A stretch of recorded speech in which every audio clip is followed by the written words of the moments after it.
Fala, povo de Deus, tudo bem? Meu nome é Naaman. Oi, gente, meu nome é Marcela e nós estamos começando o podcast Bethesda. Então, a gente está começando agora, dando início a uma série de vídeos onde a gente vai entrevistar basicamente algumas pessoas aqui da nossa igreja local, chama Comunidade Cristã Bethesda, aqui de Botucatu. E é isso, passa a vinheta.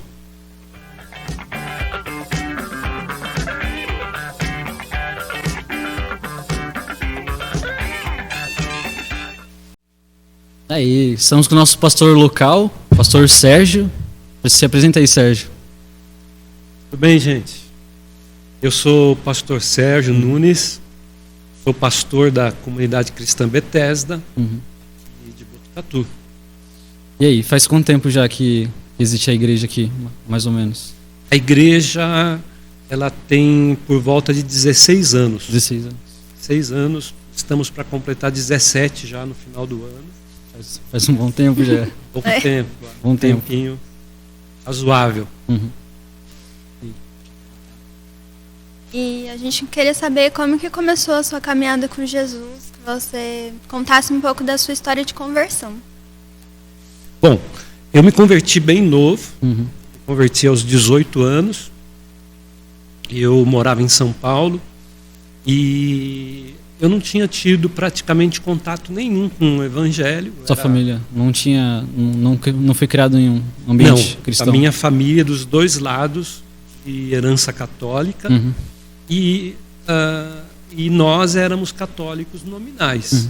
Nós não tínhamos assim um catolicismo na prática.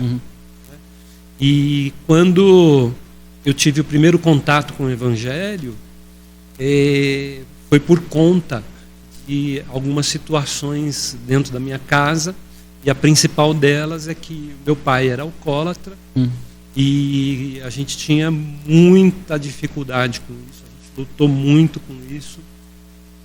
E por conta desse problema do meu pai, nós acabamos nos aproximando de uma família que era cristã. Né? E essa família começou mostrar o evangelho, a pregar a palavra de Deus para nós, né? A minha mãe foi a primeira assim, que ouviu o evangelho deles, e eu era ainda muito novo, né? Muito envolvido com a juventude,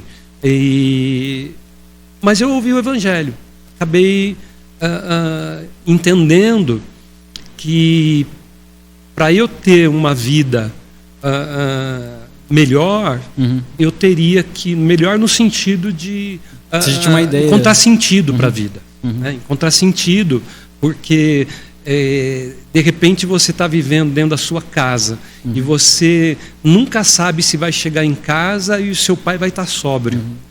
Mas isso, você já tinha uma ideia na cabeça sobre o evangelho? Você já ouvia? Não, praticamente. Mas por causa do catolicismo? Nenhuma ideia. O catolicismo que eu vivia era um catolicismo assim. De vez em quando eu ia na igreja, numa missa ou numa festa da igreja, as quermesses, mas nunca praticante. Você tinha quantos anos mais ou menos quando isso aconteceu? 18 anos. 18 anos. 18 anos eu comecei a ter o primeiro contato com o evangelho, que foi com essa família, que até hoje nós somos amigos, né, dessa família. Eles são daqui de Botucatu também? Não, eles são de São Paulo. São Paulo. Eu me converti em São Paulo, né? Porque é o seguinte, eu sou de Minas, eu sou mineiro, nasci em Minas Gerais, em Passos. 1 ano de idade, eu fui para São Paulo e não voltei mais para morar na minha cidade. E com isso, eu cresci na cidade grande, né? Eu cresci em São Paulo e nunca tive esse contato da vida da igreja, comunidade, seja católica ou seja evangélica, nunca tive. E essa família falou do evangelho e no meu coração é o seguinte: espera aí, tem algo a mais aí, algo que pode dar sentido para a minha vida, né? Algo que pode de repente trazer para minha família uma nova perspectiva de vida. E tá bom, aí aos 18 anos me falaram do evangelho, apresentando Jesus, né? E isso com uma visão pentecostal. Pentecostal. Porque o casal que falou de Jesus para a nossa família era um casal pentecostal. A senhora já faleceu há pouco tempo, o marido dela até hoje ainda é vivo, tem mais de 90 anos. E eles falaram para a gente. E aí o que aconteceu? Eu comecei a ir para a igreja com eles e passou assim pouco tempo, eu falei, eu quero me batizar. Porque mas eu não entendi. A sua família, só para entender, os problemas vocês já tinham desde cedo, mais ou menos? Não, meu pai, sempre nós tivemos problemas com meu pai com alcoolismo. Não, eu ia perguntar sempre. Assim, tiveram uma resistência, porque eles já vinham de uma ideia católica, mais ou menos assim, talvez conceitos diferentes, né? Porque você vê a igreja... Mas a igreja pentecostal tem, né, muitas... Não, nós não tivemos uma resistência assim, tão grande. O meu pai sim, meu pai resistiu bastante, ele não aceitava, né? Mas nós não, nós aceitamos e a gente foi começando a entender, né? O que era o Evangelho, e que o Evangelho não era exatamente uma religião. Né, aquela religião castradora, aquela religião que te prende, né? Não, a gente entendeu que o Evangelho ele veio para trazer liberdade. Liberdade no sentido de que eu posso servir a Deus e ser feliz. Né? Uma pessoa eu normal. posso servir a Deus e não ser um fanático. Né? Eu posso servir a Deus e ter prazer na vida e desfrutar da vida, né? Porque às vezes as pessoas elas se convertem, entre aspas, às vezes, e elas acham assim: me converti, agora eu não posso fazer mais nada, né? Isso não pode, aquilo outro não pode. E não, para mim isso se tornou, na verdade, algo que trouxe sentido para a minha vida. É claro, a princípio, muito novo, eu não entendia completamente o significado de viver o Evangelho. Então, a gente erra muito no início, a gente adquire conceitos que, na verdade, não são os conceitos que Jesus deixou para a gente. Mas aquela coisa... a gente vai aperfeiçoando, não é? A gente vai entendendo melhor conforme o tempo vai passando. E assim, eu creio que até hoje a gente tem que quebrar conceitos, né, paradigmas. A gente tem que estar aberto para as mudanças o tempo inteiro. Então, a minha conversão assim foi uma conversão muito contundente, porque a gente rompeu com muita coisa. Foi tipo assim um baque? Foi toda a família ali conviver com você no dia a dia? Foi quase todos. A família nuclear, né, vamos dizer assim. Tinha seus irmãos também? Porque era meu pai, minha mãe, mais 3 irmãos. Então, a princípio, no início, quem se converteu mesmo foi eu e minha mãe. Aí depois o meu irmão do meio, Marcelo, se converteu também, e a minha irmã mais nova era muito novinha, então ela se converteu um pouquinho mais tarde, né? Mas foi assim uma transição boa, né? Uma mudança boa. A gente foi entendendo realmente o que o Evangelho significava para nós, e eu digo que até hoje a gente está entendendo ainda. Sim, né? Porque é um processo constante. Quando a gente nasce de novo, a transformação não é instantânea. Ela acontece num processo longo, e até hoje eu acredito que essa transformação está acontecendo, né? Então, eu me converti, como eu disse, numa igreja pentecostal e bem tradicional, histórica, né? Porque o que acontecia? Quando eu me converti na década de 80, a igreja ela estava dividida, vamos dizer assim, não no sentido negativo, mas dividida no sentido de que haviam as igrejas evangélicas históricas e as igrejas pentecostais históricas. Essa daqui, vamos dizer assim, elas estavam resumidas principalmente às igrejas reformadas, não é? E eu me converti numa igreja pentecostal tradicional, numa igreja pentecostal onde existiam costumes, né? Algumas coisas em termos de como se vestir, de como se comportar. Por isso que eu digo que foi um processo, né? Foi um processo que foi acontecendo, e aí a gente foi se ajustando e entendendo o evangelho, como é que ele acontece, né? E de certa forma a gente vai se libertando de algumas coisas que a religião traz, né? A religiosidade, se fala. A religiosidade, final. Melhor dizendo, a religiosidade, né? E eu estou convertido há mais de 40 anos já, né? Eu me converti, vocês têm ideia, em 1981. Estava nem nascido ainda. Em 1981. E me batizei em maio de 1982. Olha, então, assim, é muito tempo de evangelho e como eu disse, na década de 80, quando eu me converti, nós não tínhamos, por exemplo, o fenômeno das igrejas neopentecostais. Eu sou bem um pouquinho leigo nessas vertentes, mas o que seria o neopentecostalismo, né? O neopentecostalismo foi um movimento que, na verdade, nós chamamos que, na verdade, não é um fenômeno que aconteceu como igreja, mas foi um fenômeno social. Né? A igreja neopentecostal, ela alcançou um público, vamos dizer assim, de renda mais baixa, né? E sempre com aquela promessa de uma prosperidade, né? De uma vida melhor, e de que crente não pode ficar doente. Então foi um movimento que surgiu muito extremo, assim, né? Depois da década de 80. Né?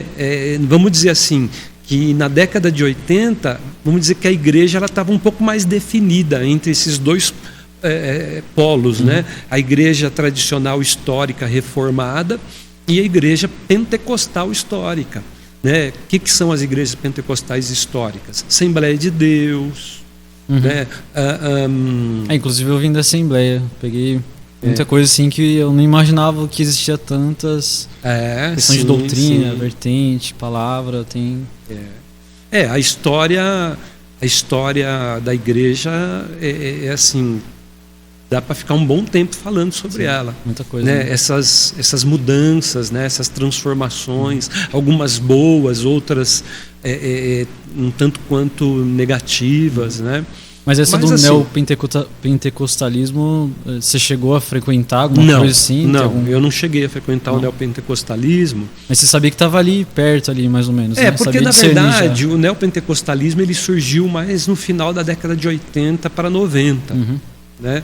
Então eu caminhei assim, vamos dizer assim, quase 10 anos muito nesse movimento mais da igreja pentecostal histórica e tendo pouco contato com a igreja reformada, né?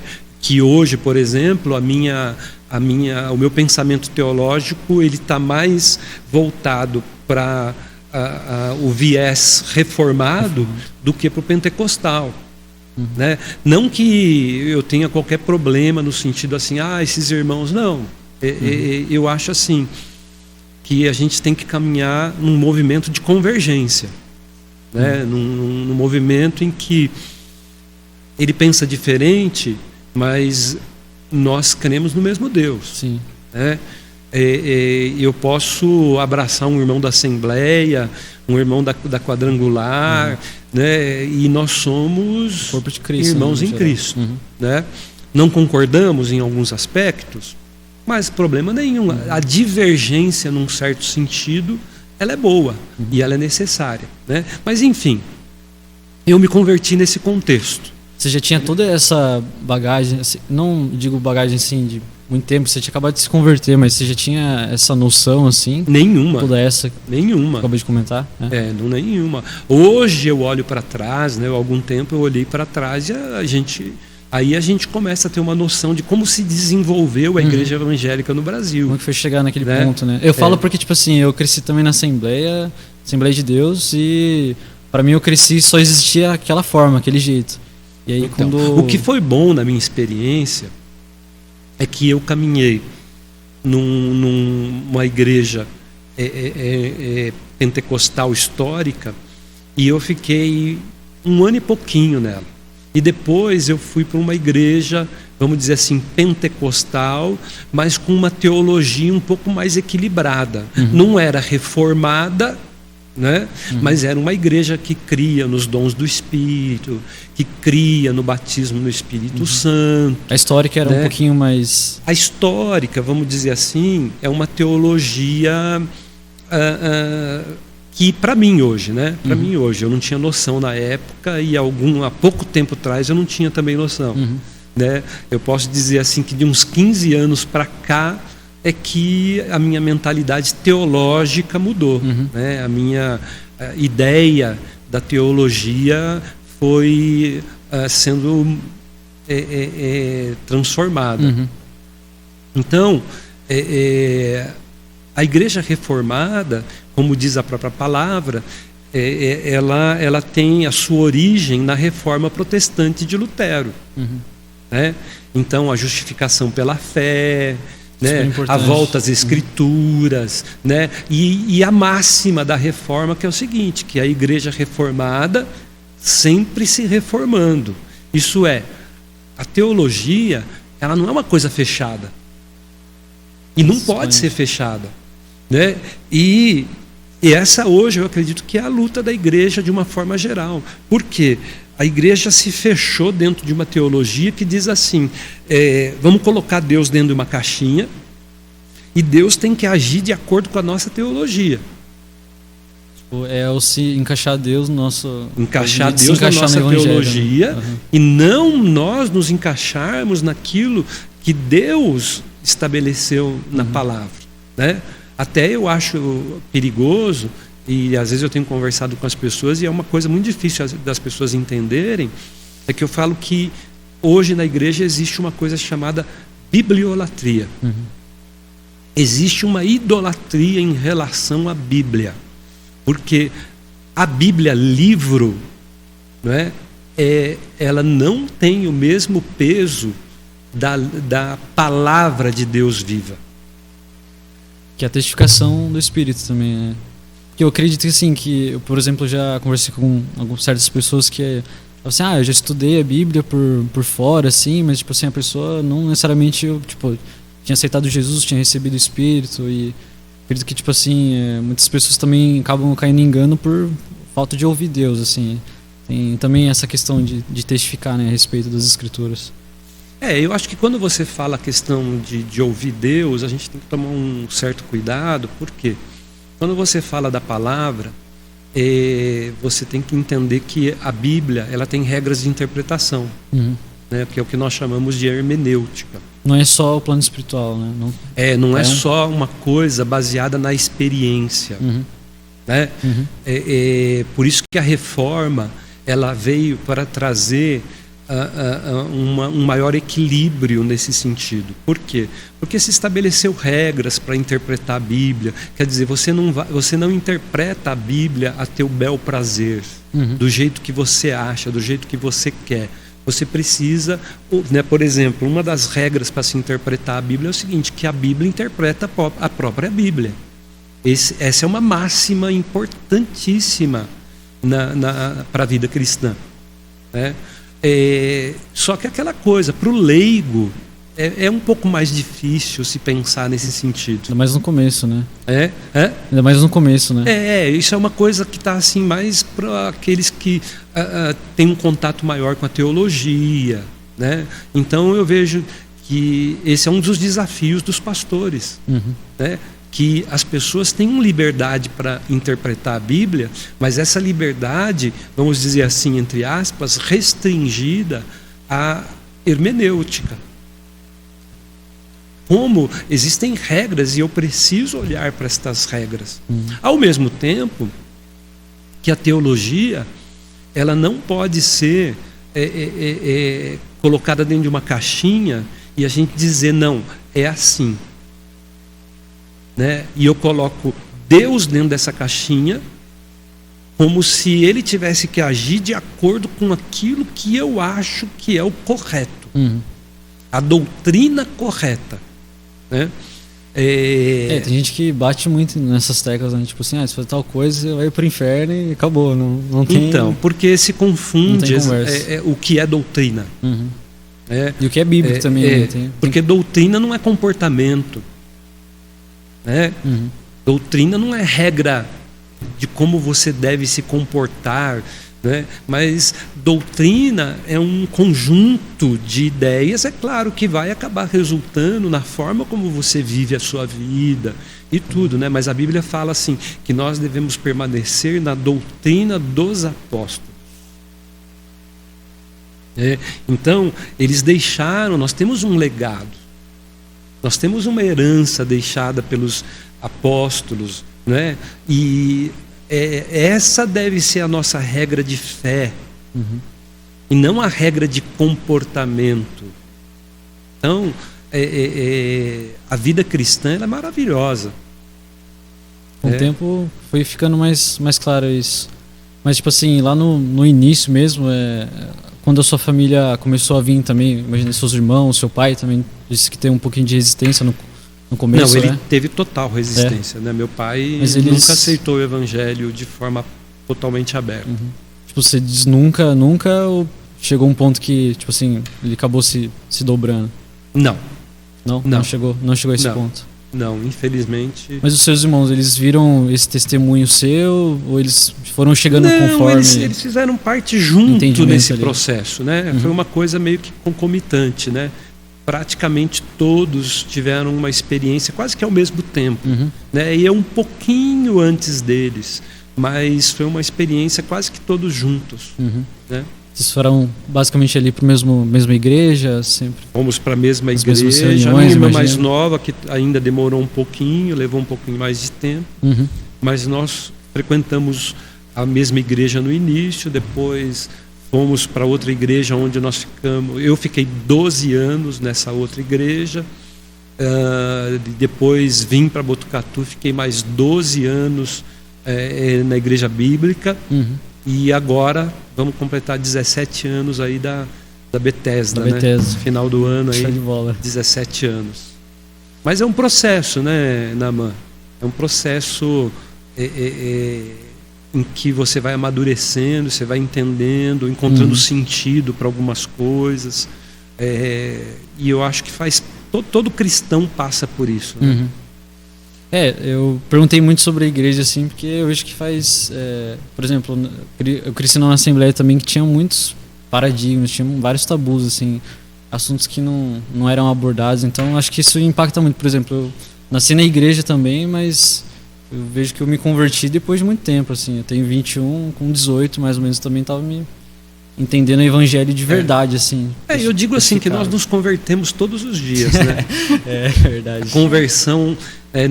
quando a gente pensa na conversão daquela que a gente nasce de novo, ela acontece num momento pontual, né? Mas a conversão, por isso que eu sempre gosto de citar o texto do apóstolo Paulo, quando ele diz assim: desenvolvei a vossa salvação com temor e tremor. Então, às vezes, o crente para nessa coisa do novo nascimento e fala assim: eu cheguei aqui, agora eu estou salvo, vou para o céu. E ele não tem essa sede de desenvolver a salvação e crescer. Porque o que é desenvolver a salvação? Eu penso que a Bíblia está falando sobre santidade, sobre viver uma vida santa, né? E isso vai atingir tua vida nos relacionamentos, seja na família, seja na igreja, seja no trabalho, porque o evangelho, ele envolve todas as áreas da vida da gente. Né? Mas você entende que santidade é um ponto assim que, por exemplo, gera fome, gera anseio por buscar Deus, porque santidade no geral também poderia ser mais ou menos isso, né? A gente buscar ser santo como Deus, buscar aperfeiçoar a fé. Então, veja bem, na verdade, eu acredito que a santidade é um desejo que nasce no coração daquele que conhece a Jesus desde o primeiro momento. é que, a princípio, a gente não tem uma noção exata do que isso significa. Então, às vezes, eu me lembro de um novo convertido pensar que santidade tinha a ver com um comportamento externo. E, por exemplo, a gente estava conversando sobre doutrina, tem muito isso, né? As pessoas olham assim, tipo, nossa, eu vou vestir um terno hoje, vou começar como a andar se isso fosse doutrina, social, mas isso é um costume religioso, né? Mas eu vejo que até eu tinha muitos conceitos assim na cabeça antes de, nossa, o pessoal anda tudo certinho, né? Sim, se eu visto tal roupa, eu já posso servir na igreja, já posso fazer tal coisa, tô com a vida certa. Sim. Tudo... Então, são linhas de pensamento de algumas igrejas, e eu digo assim, eu respeito. A gente respeita, mas a santidade ela tem a ver com uma experiência interior. E claro, ela vai se manifestar no exterior. Sim. Mas de que forma ela vai se manifestar no exterior? Principalmente quando a gente fala da questão do amor. Amar é a base de todo o cristianismo. Então, se eu sou um cristão, mas eu trato mal minha mulher, é para pensar direito se realmente eu entendi o que é viver uma vida cristã. Se eu sou cristão e eu sou desonesto nos negócios, eu sou desonesto com o patrão, então eu não entendi o que é o evangelho. E são coisas pequenas, se for parar para pensar, né? São coisas mínimas assim que demonstram muito, né, o que tá na cabeça da pessoa. Porque, tipo assim, eu fico pensando muito assim, às vezes, né, eu vejo, sei lá, eu olho para trás assim, eu vejo certas atitudes, tipo, os minhas, até dos meus pais, eu vejo, tipo assim, sei lá, vou pegar uma coisa que tem em qualquer lugar, por exemplo, pirataria. Tipo assim, se tem um DVD que você comprou ali em tal lugar, e todo mundo fala, não, normal, pode comprar. E às vezes, tipo, você já tem aquela mentalidade cristã, você é cristão, mas, tipo assim, são coisinhas que a gente deixa passar, a gente pensa que não, tá tudo bem, não é pecado, todo mundo faz. São coisas assim, né, pequenas que fazem toda a diferença. Porque assim, um abismo chama outro abismo, né? Então, é aquela coisa da tolerância. A gente vai dando espaço, a gente vai sendo tolerante com algumas coisas que aparentemente não têm importância, mas isso vai aumentando e vai crescendo, e o buraco vai aumentando, né? Mas eu acredito que o cristão que teve uma experiência genuína com Cristo, a vida cristã, entre aspas, ela começa a fluir naturalmente. Ele começa a entender e viver o evangelho de tal forma, como diz, né, a palavra de Deus, o Espírito testifica no nosso espírito que nós somos filhos de Deus. Então, Deus fala no coração, né?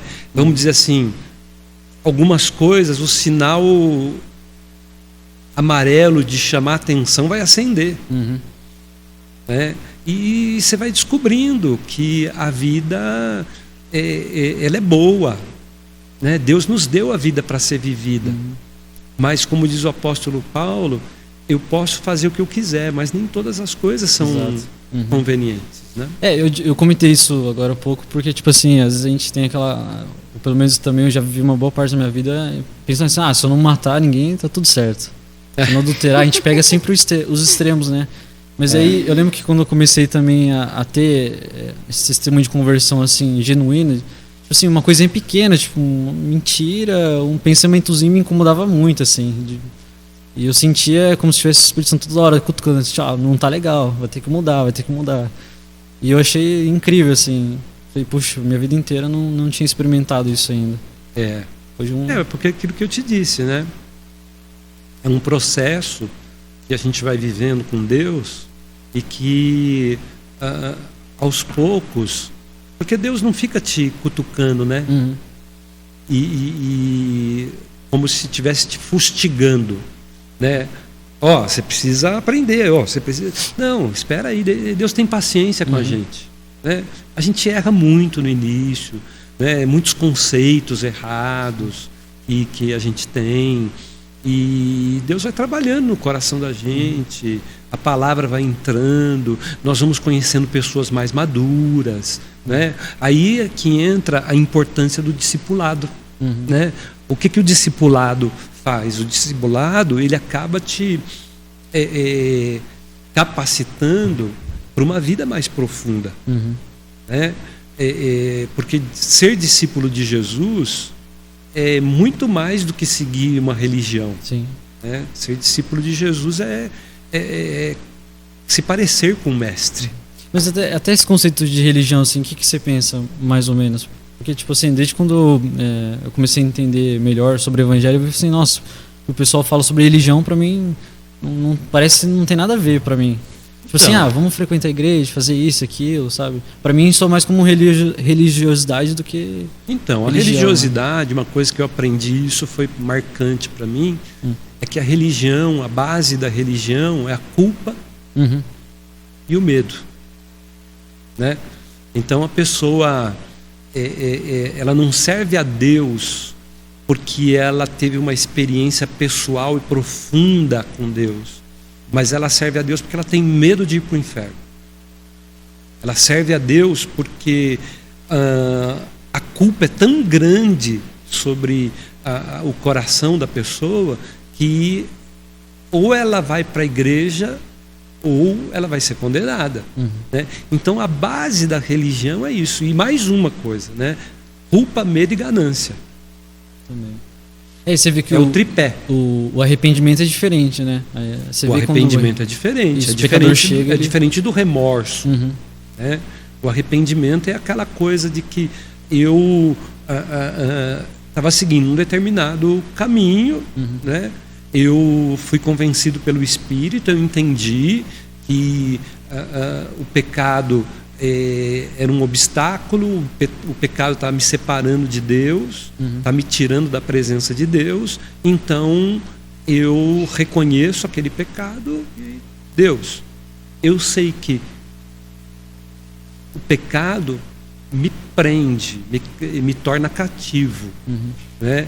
E então eu quero viver livre dele, quero andar livre, não sem pecado, né?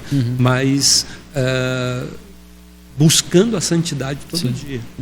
Tem uma coisa que o Matheus comentou aqui uma vez, uma época, sobre que ele falava assim que quando a gente peca ou quando a gente erra, tipo assim, a gente não fica mais triste pensando, não, Deus vai descer um raio na minha cabeça, ou porque vou pro inferno. A gente fica triste porque fala assim, poxa, essa não é mais a minha realidade, né? Então, tipo assim, eu errei o alvo, por isso que eu fico triste. E aí o Espírito Santo convence você de que é isso mesmo, né? E a gente tem mudança. Mas, enfim, até nessas igrejas que são mais, tradicionais, também tem muito disso, né? Você vê, pelo menos eu, quando era pequeno, eu via muito disso sobre, por exemplo, ficar de banco. É bem polêmico, assim, mas só dando uma ideia, assim, o pessoal fala, não, vai ficar 5 anos de banco. Tipo assim, fez tal coisa, vai ficar X. Esse mês você não vai tomar ceia. Ficar sem tomar ceia. Aí uma vez eu olhando assim, tipo assim, você vê quando, por exemplo, Jesus chama os discípulos, né, na mesa. Dentre um deles ali, um ia trair ele, mesmo assim ele chama, né? Ele fala, olha, tá um momento de comunhão, do nada ele fala, algum de vocês vão me trair. E aí você vê que é engraçado, né? Eles não têm esse conceito, não, nossa, vamos sair daqui porque a gente vai morrer, né? Ou, sei lá, você vê Isaías diante de Deus, né? Vou morrer, tô ferrado agora, só Deus para me santificar. Mas você vê eles falando assim, Senhor, por acaso sou eu, né? É como se estivesse dizendo assim, se sou eu, me ajuda a melhorar. Eu sei que eu tenho essa capacidade de trair mesmo eu não querendo, né? Você vê Pedro, por exemplo, falando, né? Por acaso sou eu, mas aí Jesus fica quieto, né?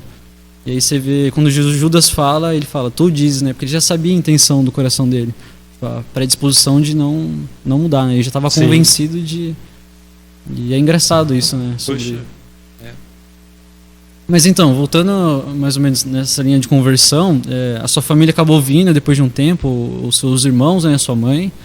E quando que você começou a ter mais base ali, também do discipulado, como é que foi a minha experiência? Sim, na verdade eu posso dizer assim que noção do que o discipulado significa, demorou um pouco de tempo para eu ter noção do que significava, né? Mas teve um pai da fé ali que chegou a te dar uma ajuda, irmãos, assim? Em termos de discipulado, não. Eu digo assim que eu fui um cristão meio que autodidata. Legal. Né? Por quê? Mas foi difícil, imagino, também, né? Foi e não foi. Né? Foi e não foi. Porque, por um lado, se eu tivesse tido um mentor realmente maduro, que tivesse realmente a ideia do que é o discipulado, eu teria evitado muitas coisas. Eu teria, assim, não teria que ter passado por algumas coisas que eu passei. Né? Mas, ao mesmo tempo, eu digo assim, eu passei o que eu tinha que passar. Então, o que aconteceu comigo? Assim, nos primeiros dias da minha conversão, nasceu dentro de mim uma sede muito grande de conhecer Deus.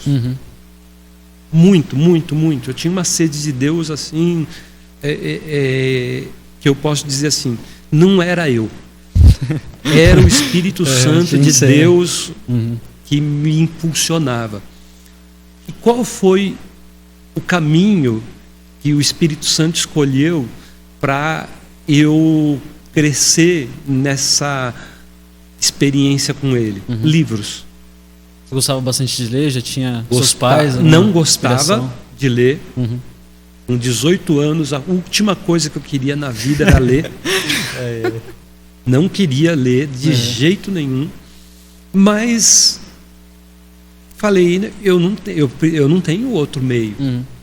Tinha algo que te atraía, assim, que tirava a sua atenção? Não entendi. Tinha algo que te atraía, te tirava muita atenção no começo? Por exemplo, em termos costumes, tipo, eu gostava muito de sair, eu gostava muito de fazer tal coisa. Não, porque como eu era muito novo, eu não tive muito tempo para isso, né? Porque o que aconteceu? Eu comecei a trabalhar muito cedo. Comecei a trabalhar com 14 anos. Nossa, bem cedo. Então, quando eu me converti com 18, eu já estava trabalhando há 4 anos. Então eu não era aquele tipo assim que tinha essa liberdade toda, né? Não deu nem para me envolver muito com a juventude, né? Tinha aquelas coisas normais de um garoto de 14 anos jogar bola na rua, tudo, né? Mas não tive nada assim. Mas os livros, eles me cativaram. Por quê? O que eu não alcançava, o que eu não consegui adquirir através de pessoas mais maduras, por experiência também, eu acabei buscando nos livros. Então eu me lembro que eu falava assim que eu era rato de sebo em São Paulo, porque na década de 80 nós não tínhamos acesso a quantidade de livros que nós temos hoje. Na década de 80 dava para contar no dedo a quantidade de títulos de livros cristãos, né? Livros cristãos, Então o que tinha eu corria atrás. Então eu ouvia a pessoa falar, esse livro, eu ia ver se eu achava. Então eu comecei a ler, e uma sede começou a nascer dentro do meu coração, né? E até que eu encontrei um pastor que esse daí me ajudou bastante. Você já tinha saído da igreja? Já tinha saído da igreja pentecostal histórica que eu frequentava e estava numa igreja, vamos dizer assim, pentecostal um pouco mais moderada. Você lembra o nome, mais ou menos? A Igreja Bíblica de São Paulo. São Paulo? Ela em São Paulo, que tem até hoje. Eu tenho grandes amigos e até considero o pastor Sérgio, né, uma das pessoas que eu presto contas, né? Ainda tenho muito tempo, converso bastante. Quando preciso assim de algum conselho, de alguma coisa, o Sérgio está sempre disposto. Ombro a ombro ali. E aí eu cresci lendo. Eu queria saber como é que interpreta a Bíblia. Opa, vamos lá, né? Aí o que aconteceu? Eu me converti em 1981. Quando foi em 1983 eu entrei no seminário e fui fazer o seminário na Igreja Quadrangular. Mas peraí, só pra mim entender, em 97, então, você ouviu falar do Evangelho? 97? 97, 87, não lembro. Não, 81. o Evangelho 81. 81 você 81. se converteu. Eu me converti. Eu lembro de alguma outra data com 7. 81. E eu fui para o seminário, fiz 3 anos de seminário quadrangular. E ali eu conheci assim, alguns professores muito sérios, né? Com relação à vida com Deus, à palavra de Deus. E a paixão que eu tinha por livros aumentou ainda mais. Né?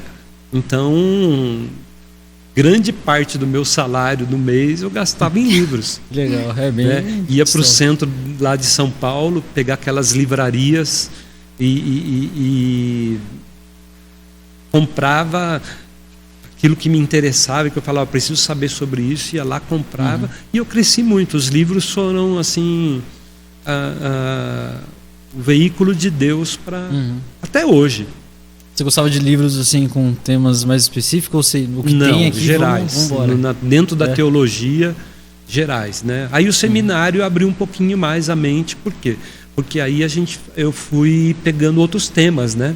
Fui entendendo outros assuntos e fui crescendo, né? Fui tendo experiências com Deus, né?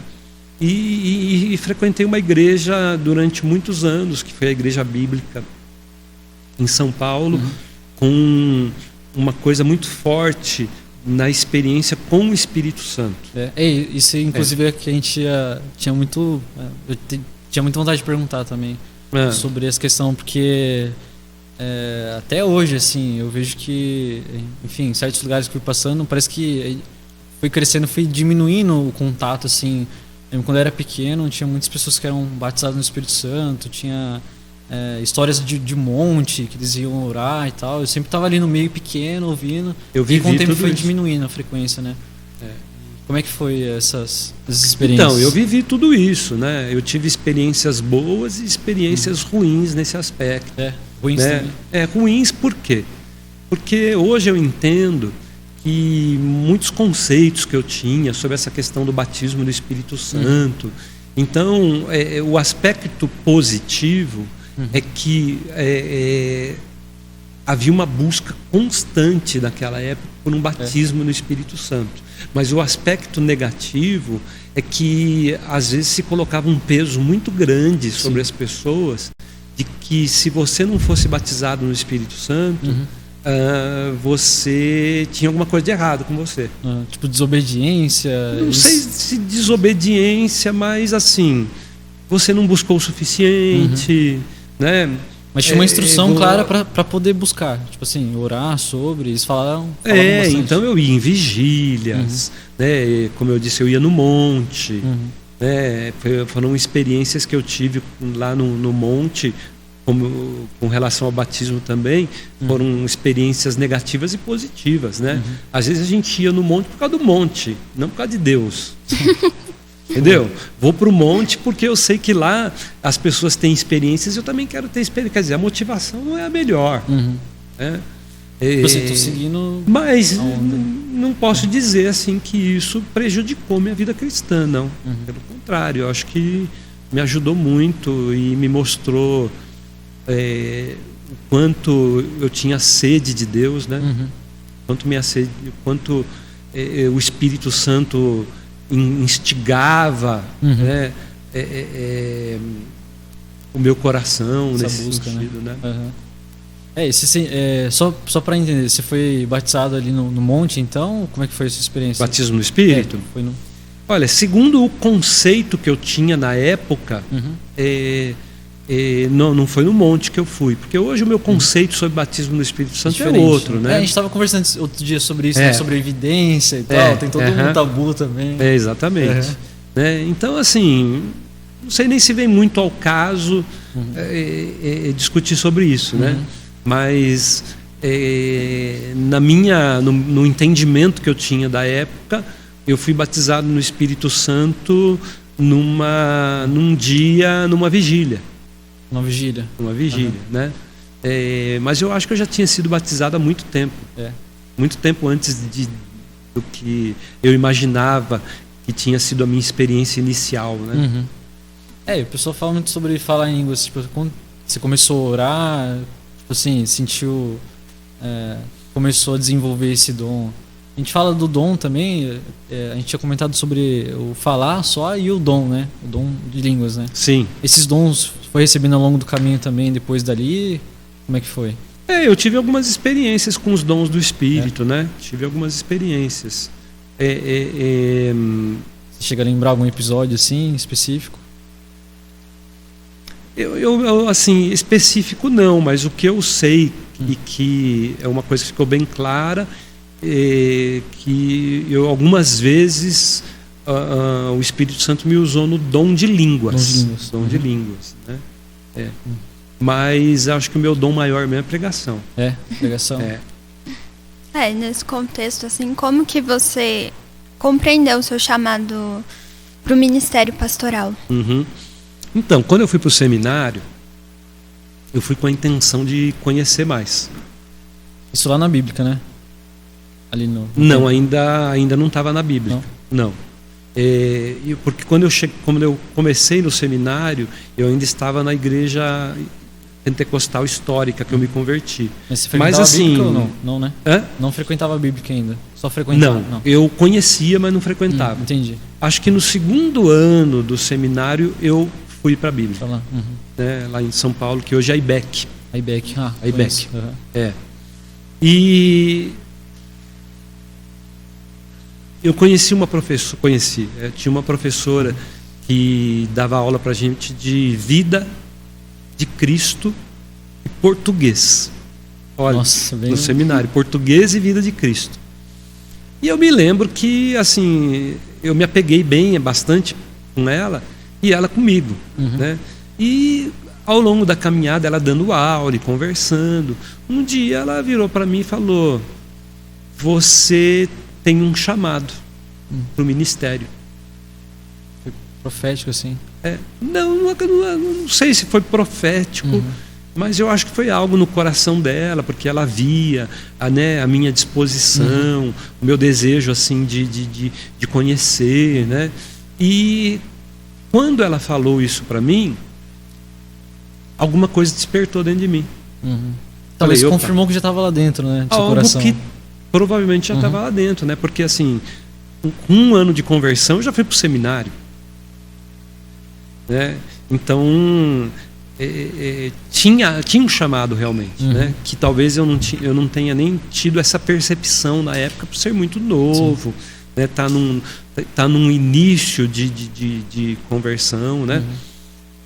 E aí, quando ela falou isso para mim, eu comecei a pensar e comecei a orar sobre isso. E no seminário, o que aconteceu? Eu algumas vezes fui convidado para pregar em algumas igrejas, né? E esporadicamente ia e pregava, e aquele desejo de se tornar um pastor foi começando a crescer dentro de mim. Mas só, tipo assim, tem gente que já gosta de pregar. Você já sentia, tipo assim, o chamado pastoral? Ou era um negócio mais itinerante? Tipo, vou sair pregando, sair falando sobre uma mensagem talvez mais específica? Ou era, tipo, cuidar de pessoas mesmo? Discipulado? A princípio foi mais a questão da pregação. Pregação mesmo. Porque normalmente quando você começa, pelo menos na minha experiência, né? Você não pensa muito na questão de cuidar de pessoas. Você pensa mais na questão de ministrar o evangelho, de pregar o evangelho, né? Eu tenho algo que eu quero compartilhar. Eu quero compartilhar aquilo que eu estou aprendendo, né? E o seminário ainda me despertou mais ainda.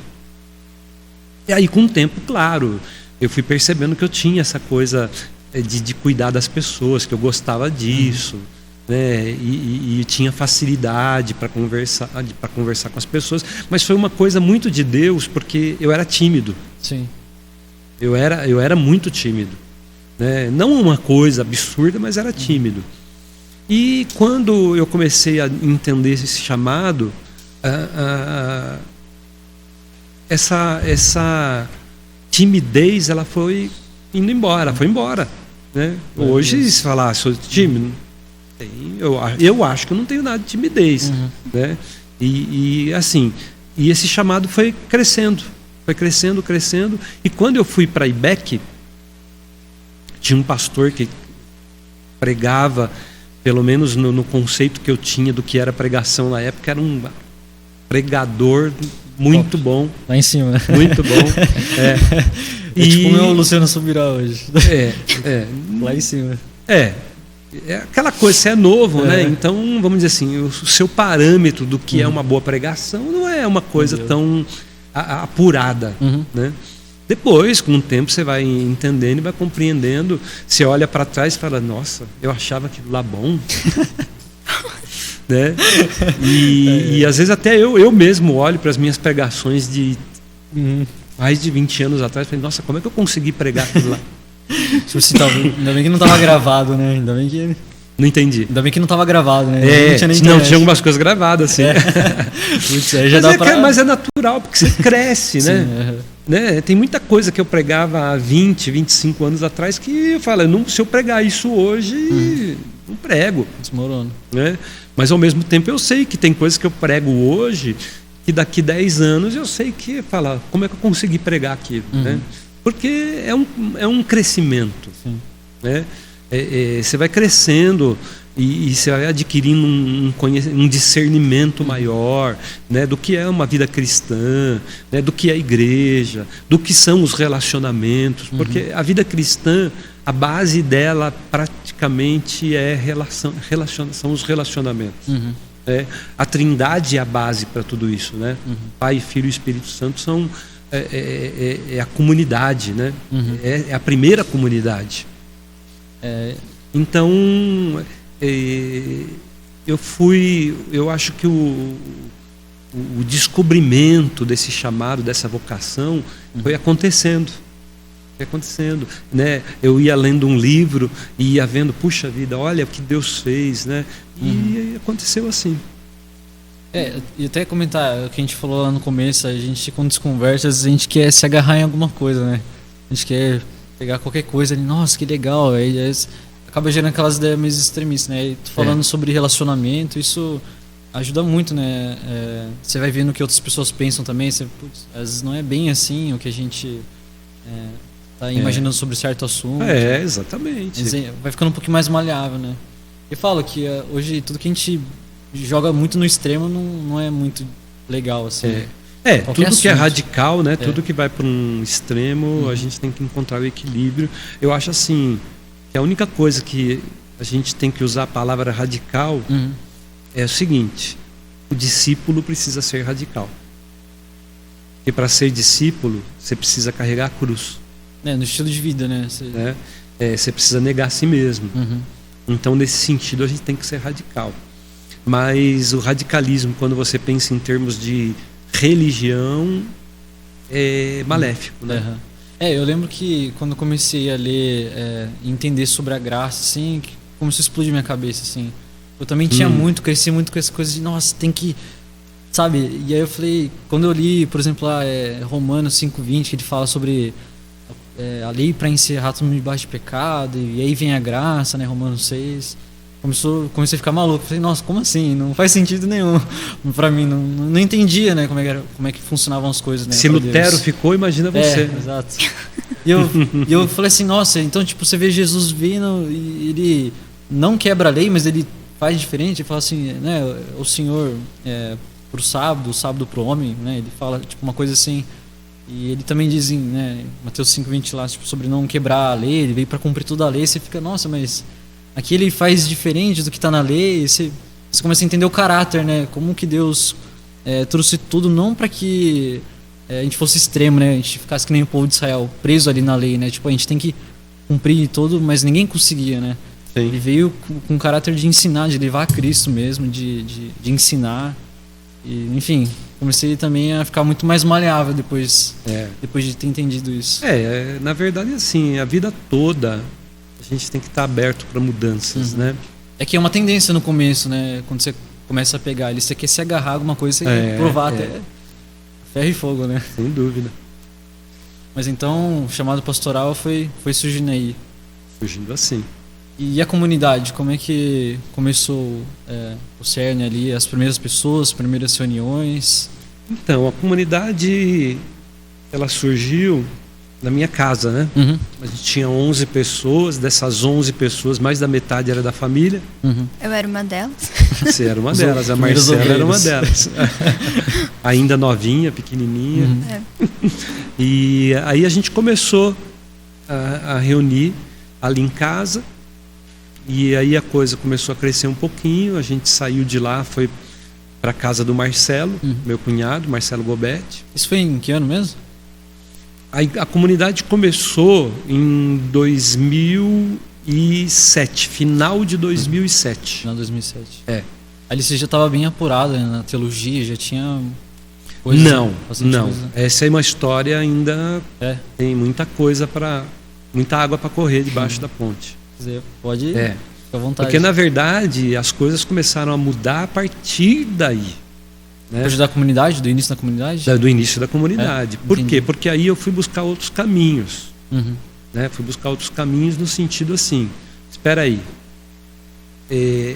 eu acho que eu preciso quebrar alguns paradigmas. Uhum. Né? Eu preciso ter um outro olhar sobre o Evangelho. Uhum. Tá bom. E eu comecei... parece que tem uma providência de Deus, né? Logo que a gente começou a comunidade, estava para se comemorar os 30 anos de um livro chamado A Celebração da Disciplina. Richard Foster. Esse é o que a gente está estudando agora. É.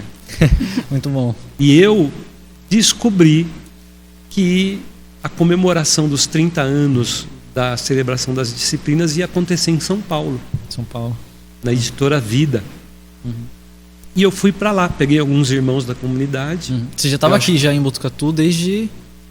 Eu estava em Botucatu desde 95. Desde 95. Isso era 2007. 2007 já. No início de 2008 ia se comemorar os 30 anos da celebração das disciplinas. Uhum. E eu fui para lá.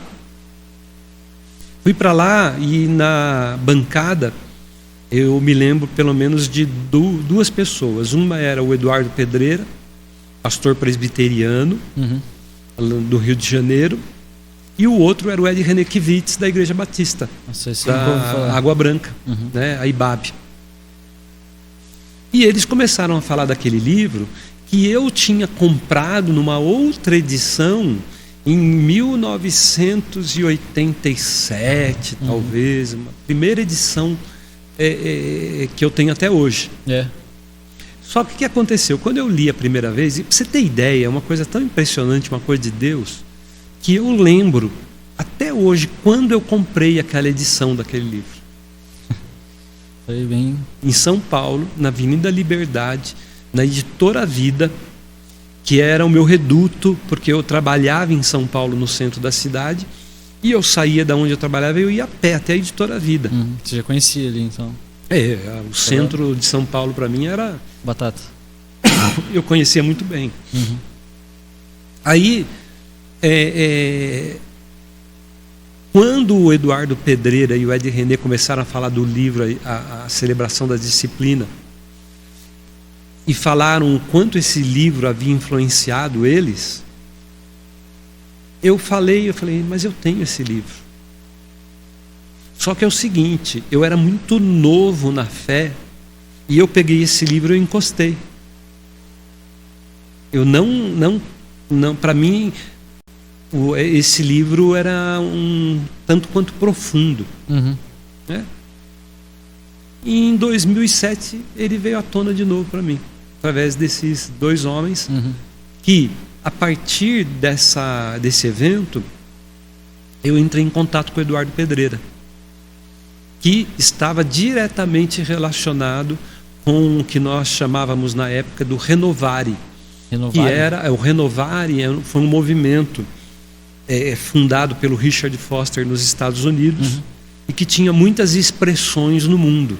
E uma das expressões do Renovare no Brasil era o Eduardo Pedreira que tinha trazido, né? E eu entrei em contato com ele. lá e pedi para ter um encontro com ele. E ele dava aula em São Paulo, na FGV, como dá até hoje. E ele se encontrou comigo em São Paulo. E eu comecei a me relacionar com ele. Aí a minha cabeça começou a mudar em termos de teologia e, mais do que isso, em termos da prática da espiritualidade, né? Porque o livro A Celebração das Disciplinas, ele é um livro basicamente sobre espiritualidade cristã. Né? As práticas. E esse foi, vamos dizer assim, o divisor de águas para a minha vida espiritual. Que legal. Muito bom saber, né? A gente está lendo agora. E para a vida da comunidade aqui. Né? E já comecei a estudar esse livro com a comunidade lá na casa do Marcelo, não sei se a Marcela lembra. Lembro. Onde começou as reuniões e tal. Eu fazia estudos com eles, a gente conversava, né? E aí eu fui, vamos dizer assim, falando sobre as disciplinas espirituais para a comunidade. Só que com o tempo isso daí foi ganhando um corpo maior, e eu digo assim que a nossa comunidade, ela tem 3 bases principais, que são as disciplinas espirituais, a comunidade espiritual e o discipulado. Esse é o tripé que eu digo que é onde a nossa comunidade caminha.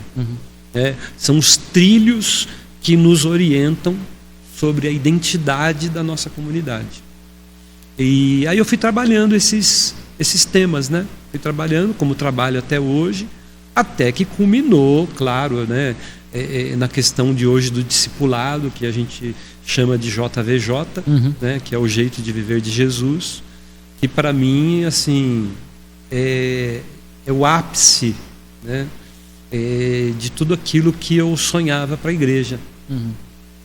Comecei com as disciplinas, ensinei, mostrei para eles todo o fundamento, que era a vida cristã na prática, né? A palavra, a meditação, a oração, o jejum, a solitude, e por aí afora.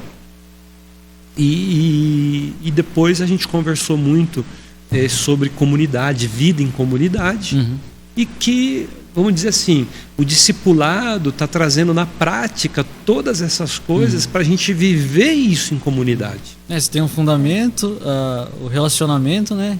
E a prática, né? No discipulado. Exatamente. Mas e o JVJ? Você comentou, né? O jeito de ver de Cristo.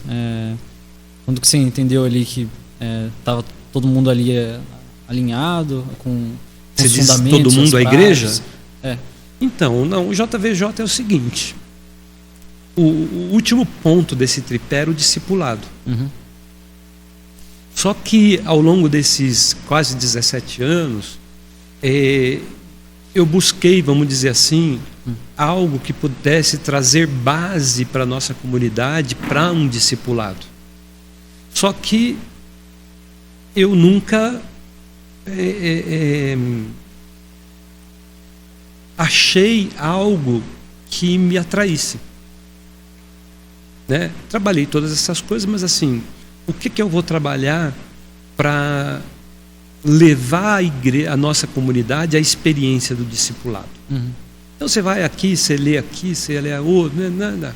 Quando foi, eu não vou saber dizer com exatidão, quando eu tive o primeiro contato com o material do JVJ, que foi um material criado pelo nosso mentor, né? No mentor de alguns pastores que eu estou junto, que é o Edson Duque, pastor Edson Duque, que hoje está na Escócia, e que a gente tem contato até hoje. Ele continua sendo o nosso mentor.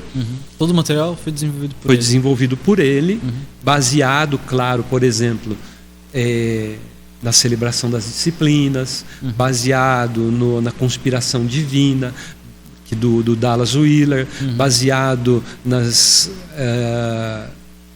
na grande omissão do Dallas Willard também, que fala especificamente sobre discipulado. Então, o Edson começou na igreja dele o JVJ. E como a gente estava caminhando junto no Renovare, ele começou também a falar para nós sobre isso que ele estava vivendo, essa experiência que ele estava tendo na igreja dele. Vocês se conheceram nesse movimento também na época ali? Não, eu e o Edson, junto com outros pastores, nos conhecemos no Renovare. Legal. Nós éramos amigos em comum do Eduardo Pedreira. Né? E quando o Edson falou desse material para nós, a gente falou, opa, nós precisamos disso. Então eu e mais alguns pastores amigos começamos com ele esse processo de mentoria. Tá? Caminhamos com ele 2 anos, porque o tempo do JVJ são 2 anos, né? Em termos, porque você faz 2 anos e você vai continuar fazendo. Por quê? Porque o método do JVJ é aquilo que nós chamamos de uma espiral ascendente, né? Então vai aprofundando. Quanto mais você lê, mais você vai atingindo outras camadas. E essa tem sido a experiência das pessoas que hoje estão fazendo o JVJ com a gente, né? Então vamos dizer assim, que hoje nós estamos vivendo na comunidade um sonho que eu tenho há muitos anos, né? Preparar discípulos. Para mim essa é a tarefa principal da igreja. E fico muito feliz de ver tudo caminhando, né? Porque o discipulado tira o foco de um homem, de um pastor, de um líder e coloca o foco na igreja. E da onde vai surgir frutos, né? Vai expandir o reino. A igreja vai crescer de forma madura. Então é um projeto que perdura a vida. A igreja pro resto da vida. Pro resto da vida. Só para terminar, mais ou menos ali quando começou a igreja, então, vocês se reuniam nas casas, minha casa, né? Primeiro. Casa. Acho que era do Marcelo também. Depois no Marcelo e depois nós fomos... Seu irmão, né? O Marcelo Não, Marcelo meu cunhado. Seu cunhado. Marcelo Gobetti. E depois a gente foi uma outra casa aqui embaixo e em 2011 nós mudamos para cá. No salão onde a gente está hoje. Pro templo.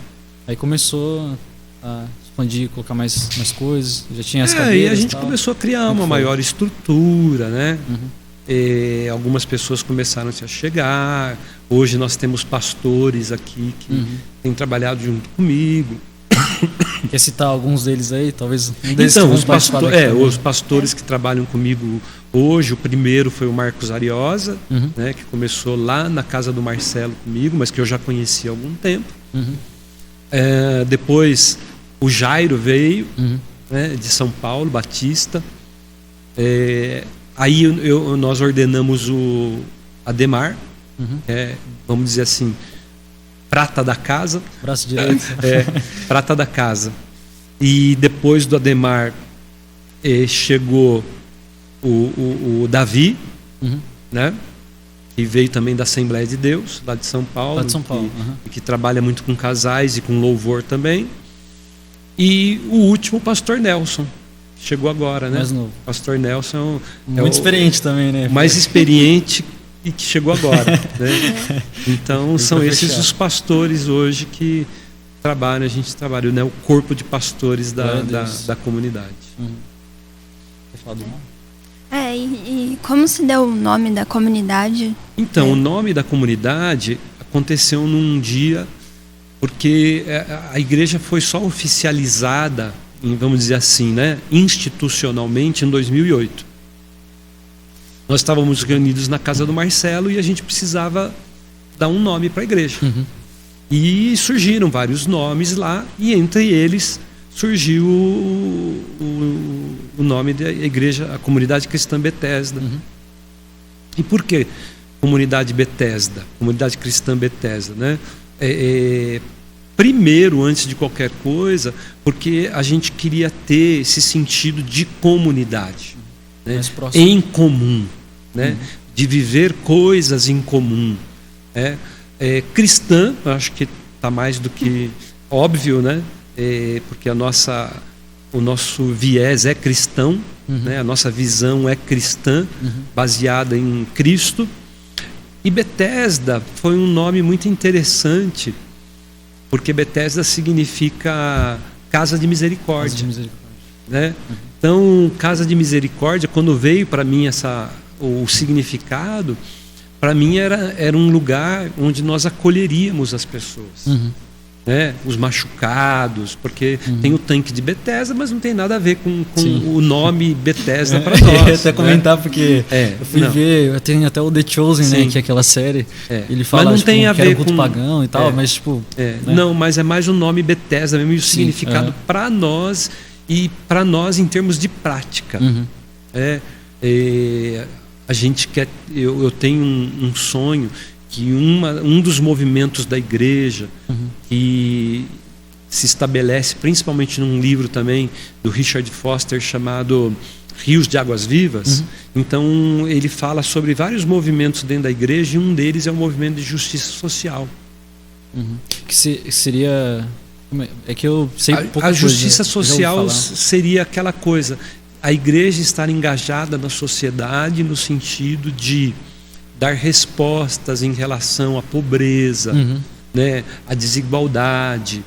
Movimentos de arrecadação, coisas assim? Tipo, movimentos de arrecadação? Dando um exemplo assim. Não exatamente movimentos de arrecadação, né, mas justiça social no sentido assim, de você ter um lugar onde as pessoas podem se aproximar e elas terem a oportunidade de ter uma vida melhor em termos sociais. Né? De você poder, a princípio, por exemplo, só contribuir com uma cesta básica para uma família, mas ir além disso. Né? Preparar os membros dessa família para ter uma vida digna, ter um emprego digno, né? Ter uma casa. Caramba, que legal. Se estudar, né? Os filhos nessa família estudarem. E promover isso tudo dentro da igreja. Promover isso através de dons, de pessoas que têm o dom, né? De repente perceber isso, né? De ir em busca disso. Por exemplo, não é o meu chamado esse para a justiça social, mas eu acredito que a igreja tem que estar engajada nesse sentido. A igreja precisa pensar nisso, porque é uma resposta que a gente precisa dar para o mundo. E é importante, né? Você vê, assim, Jesus deixando também várias deixas, assim, né? Para a gente, enfim, ir, né? Não só ir, por exemplo, cuidar dos pobres e das viúvas. Isso. Exatamente. A verdadeira religião, né? Que a gente bem conhece. Exatamente. A justiça, vamos dizer assim, a justiça social é muito abrangente. Né? É muito abrangente. Sim. É claro que ela não se limita só à questão da pobreza. Né? Não dá nem tempo para a gente ficar falando sobre isso. Né? Mas ela é muito abrangente. Né? É a atuação em vários ramos da sociedade. É super importante. Né? É engajar as pessoas na questão da arte. Né? Em outros aspectos, como você buscar uma profissão, né, que vai trazer para você uma vida um pouco melhor. Né? Então vai por aí. Eu queria terminar já também com mais umas duas perguntinhas assim que também a gente anotou, que eu acho que é muito legal, né? A gente tem... para quem não sabe, né, a gente tem na placa o versículo de Gálatas 4,19, né? Ele tem um trecho, né, que fala até que Cristo seja formado em vós. Então, ali dado todo o contexto, tal do nome também, como é que foi a escolha do versículo? Tipo, bateu, testificou?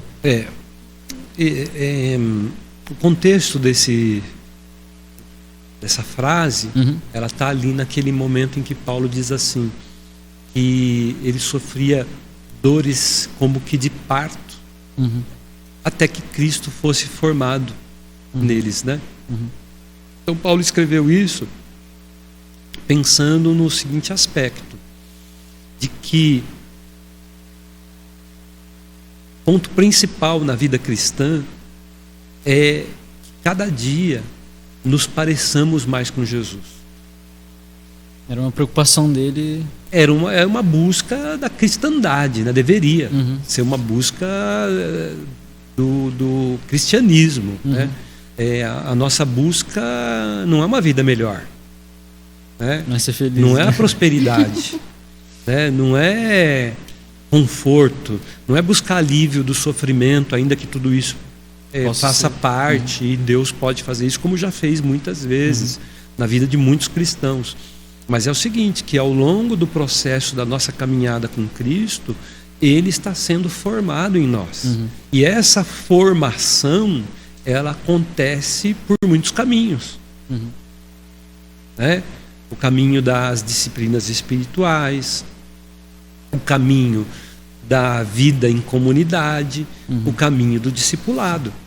Por isso que o tripé da nossa comunidade, né, onde a gente caminha, é esse. Disciplinas espirituais, comunidade espiritual e discipulado.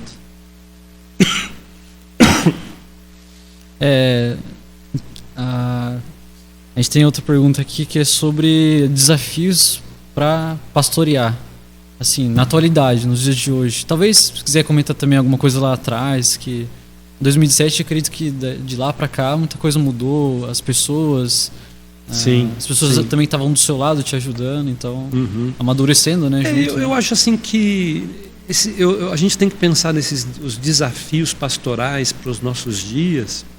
A gente tem que pensar assim de uma forma um pouco mais geral, né?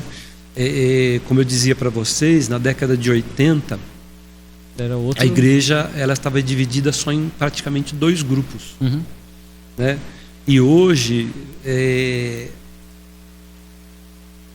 entre aspas, vamos dizer assim, é uma Babilônia. É uma confusão, né? Porque em cada esquina tem uma igreja. Cada uma pensa de um jeito, cada uma acha que o evangelho tem que ser pregado assim, tem que ser pregado assado, né? Uma tende para o lado da prosperidade, né? Outra tende para o lado da cura, né? Então, eu penso extremo, assim, né? São os extremos. Eu penso assim que o grande desafio do pastor hoje seja encontrar uma mensagem que não comprometa o evangelho. Né? Que hoje os pastores estão pregando para atrair multidões. Então, por exemplo, a partir dos anos 90 surgiu o pastor celebridade, muitas celebridades na igreja. Era o culto à personalidade. Isso manchou muito, né? E hoje ainda persiste isso. Existe aquele camarada que ele é pastor, mas na verdade ele é uma celebridade. Então eu acho que o grande desafio do pastor hoje é ele pastorear e tirar o holofote dele. Deixar o Cristo no centro mesmo. Deixar Cristo ser Cristo, né? Deixar Deus ser Deus. E ser fiel à palavra. Ser fiel à mensagem do evangelho. Então, e além da questão da igreja, da mudança da igreja, né? Dessa coisa do culto à personalidade ter trazido muita coisa ruim para a igreja, existe a questão, o grande desafio da nossa era pós-moderna, né? Hoje já está se mudando um pouquinho essa nomenclatura, mas a pós-modernidade ela também prejudicou e trouxe muitas questões para a igreja. Por quê? Tudo é relativo. Tudo é relativo. Então, o que é pecado para mim não é para o outro, o que é pecado para ele não é para mim. Então, perigoso, né? Deixou-se de lado a questão de que só existe uma verdade absoluta. E essa verdade é Jesus. É uma pessoa. Não é uma doutrina, não é uma ideia. É Jesus. E eu acho que os pastores de hoje eles têm esse grande desafio de que essa mensagem não se escoa pelos seus dedos. E a mensagem da igreja se torna uma mensagem relativista. Eu vou pregar para agradar todos. Mas acabo não agradando a Deus. E eu penso, tem uma frase que eu gosto muito, assim, eu não lembro quando que eu ouvi, quem disse, mas fala sobre, tipo assim, não dilua o evangelho, né? Porque senão ele não vai ter efeito quando chegar nas pessoas. Então, até se você diluir, ele vai ser errado, né? Porque às vezes a gente fala sobre muito, sei lá, ter amor também, né? Porque sem amor também, né? Paulo fala que nada não tem valor, nada tem... não é o propósito, né? A gente tem que ter amor, mas também não deixar de falar a verdade, né? Porque ela que liberta. E aí você vê, muita gente também às vezes acaba ficando com receio, tipo, eu vou perder certas pessoas, as pessoas vão sair correndo da onde eu tô. Exatamente. E fica naquela, né? E as pessoas vão se aquela perdendo. coisa, né? Às vezes a ideia do pastor é fazer a igreja funcionar a qualquer custo, né? Então, faz a máquina funcionar. Aí, evento para lá, evento para cá. O sistema... Então, você faz a engrenagem funcionar, mas ela não está funcionando ao redor de Cristo, mas ao redor de evento, de programa, né? Então, as igrejas estão cheias porque tem muito programa. E aí não tem discipulado. É atração, né? Não tem discipulado. Então é a tarde da bênção, né? O dia da revelação, né? Assim, não dá para você marcar quando que Deus vai te abençoar, né? Na verdade, se você pensar, Deus te abençoa o tempo inteiro. O fato da gente estar aqui, somos abençoados. Vamos marcar um horário para... Entendeu? Como é que você vai marcar o dia para Deus revelar? Né? É estranho, né? No mínimo antibíblico. Então, é aquilo que nós chamamos de o evangelho centralizado no homem e não em Cristo. É bem perigoso, né? E até dizer, eu não tive talvez muita chance assim de comentar, né? Talvez só assim sobre, talvez o testemunho que eu tive aqui também, que quando você comentou sobre o lugar, o nome do lugar ser, né? Casa de misericórdia, né? E de abraçar, assim, foi, eu acho que foi aqui que eu tive esse tanto o encontro com Deus, assim, bem forte, entendimento. Por um discipulado também, tem algumas reuniões, né, que a gente frequentou que saí destruído, assim, de chorar, nossa, quando eu vi tipo o Sermão do Monte, Jesus falando, nossa, como que eu não li isso antes, né?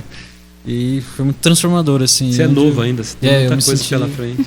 Me senti de verdade, assim, abraçado. E claro, a base bíblica, todo o entendimento que eu tive aqui foi o que, enfim, me salvou, assim, eu acho.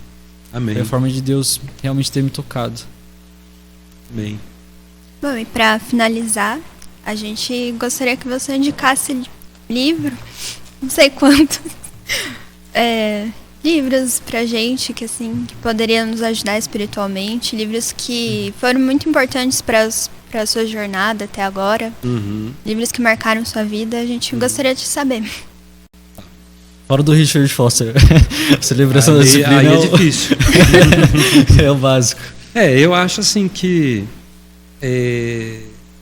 dentro do universo da literatura cristã, hoje a gente tem uma riqueza enorme, né? Então, se eu fosse citar assim, todos os livros que eu gosto, que, né, a gente não daria para...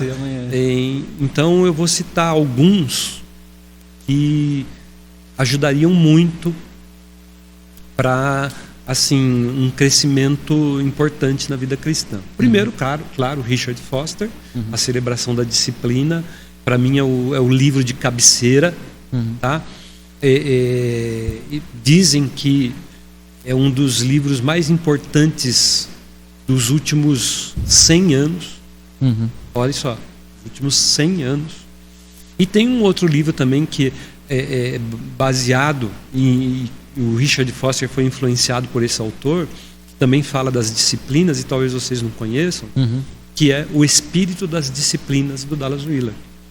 Isso nunca ouvi falar. Os 2 livros, só que o Dallas Willard, ele toca num outro ponto que o Richard Foster não toca, é que ele fala sobre a questão do corpo na espiritualidade. O corpo... A importância do corpo na espiritualidade. Corpo de Cristo? Não, corpo físico. E que não dá para a gente entrar aqui agora, mas e que é central para entendermos a espiritualidade. Foi onde o pecado afetou e tudo, né? Então, a dimensão nossa, né? Também, enfim... na verdade, o pecado não afetou o corpo, né? O corpo, ele sofreu consequências do pecado. Porque, veja bem, o corpo, ele não peca. Mas não vamos entrar nesse assunto agora. Se bem que eu queria muito, melhor mas... Enfim, acho que até amanhã. O outro livro que eu recomendaria seria A Conspiração Divina, do Dallas Willard. Esse é um livro assim primordial, dessa envergadura. Pequenininho. Bem... Você leu em um dia. Você leu em um dia. E é um livro que fala sobre muitos assuntos. Fala sobre discipulado, fala sobre a vida cristã, né? De uma forma geral. E o outro também do Dallas Willard, chamado A Grande Omissão, e que ele não existe mais. Como assim? Ele parou de ser distribuído. Né? Poucos têm esse livro. E ele fala sobre, na verdade, esse livro, ele faz um joguinho ali, né? Porque ele fala a grande omissão, porque ele está fazendo referência à grande comissão de Jesus. Então ele fala assim que a igreja, ela se omitiu na questão do discipulado. Então por isso ele chama de a grande omissão. E outra coisa que eu aconselharia, e nós estamos terminando, né? O livros sobre biografias de cristãos. E isso daí, vamos dizer assim, eu não especificaria mas eu aconselharia que as pessoas lessem a vida de David Brenner, que foi missionário entre os peles vermelhas americanos. Eu aconselharia a leitura da biografia de John Wesley. Né? Eu aconselharia a leitura da biografia, ou pelo menos um pouco da vida de Jonathan Edwards, que foi, vamos dizer assim, o homem que revolucionou a teologia em termos intelectuais, um cara extremamente inteligente. Pensamento mais racional, assim, sobre a fé, sobre tudo, mas o Jonathan Edwards, ele era uma pessoa de uma mente muito, muito, muito, muito profunda, né? Então os livros dele são bem, bem pesados no sentido de que instiga o intelecto, né? Assim, por enquanto eu deixaria esses. Para um outro podcast a gente pode conversar sobre outros livros, outras categorias. Ou só livros. Né? Mas eu acho que para a vida cristã, para a espiritualidade, esses. Certo. A gente agradece a sua presença, foi muito bom nosso bate-papo, nós gostamos muito. Com certeza muitas pessoas vão ser edificadas, né? Se Deus quiser. Amém. Eu que agradeço. Foi muito bom. Feliz. E quanto mais a gente fala, mais a gente quer falar, né? Com certeza. Não termina nunca. Eu falo assim que o que me instiga é testemunho. Eu sento assim em casa com os meus pais, eles contando as coisas, eu fico maluco. Falei, nossa, quero viver isso agora. Avivamento no sangue. Isso é bom. A gente fica por aqui e até o próximo episódio. Até mais, pessoal. Obrigado, viu?